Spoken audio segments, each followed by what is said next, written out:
ప్రముఖ సినీ నటుడు చలపతిరావు మహిళలపై చేసిన వ్యాఖ్యలు దుమారం రేపుతున్నాయి. దీనిపై యాంకర్ రవితో పాటు మరో యాంకర్ శ్రీముఖి స్పందించారు.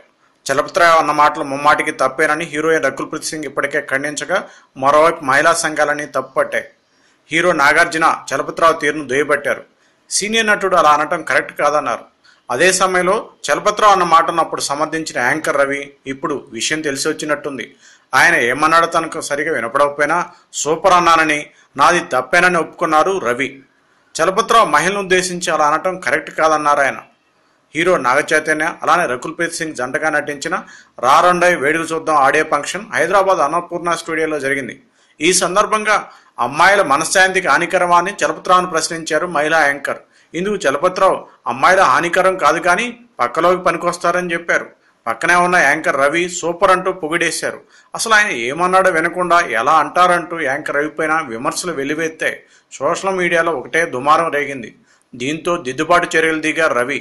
తాను మహిళను ఉద్దేశించి కించపరిచేలా మాట్లాడలేదన్నారు రవి. చలపతిరావు అప్పుడు అసలు ఏం మాట్లాడారో టెక్నికల్ ప్రాబ్లమ్స్ వల్ల వినలేకపోయానన్నారు. రవి మాటలను సమర్థించే పని చేశారు ఇంకోవైపు యాంకర్ శ్రీముఖి. రవితో తాను 500 పైగా ఎపిసోడ్లు చేశానన్నారు. కానీ ఎప్పుడు మహిళలను కించపరిచేలా రవి మాట్లాడలేదని సమర్థించారు.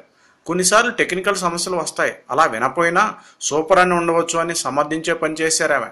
చలపతిరావుపై కేసు నమోదు చేసిన పోలీసులు ఆయన విచారించేందుకు సిద్ధమవటం ఇప్పుడు హాట్ టాపిక్ అయింది. ఆయన ఏమన్నారో అని ఆరా తీసిన పోలీసులు ఆడియో వేడుకలు ఆయన మాట్లాడిన సీడీలను తీసుకుపోవడం ఆసక్తికరం మారింది. ఇప్పటికైనా చలపతిరావు స్పందించి క్షమాపణ చెబితే మంచిది, లేకపోతే ఇబ్బంది పడక తప్పదు.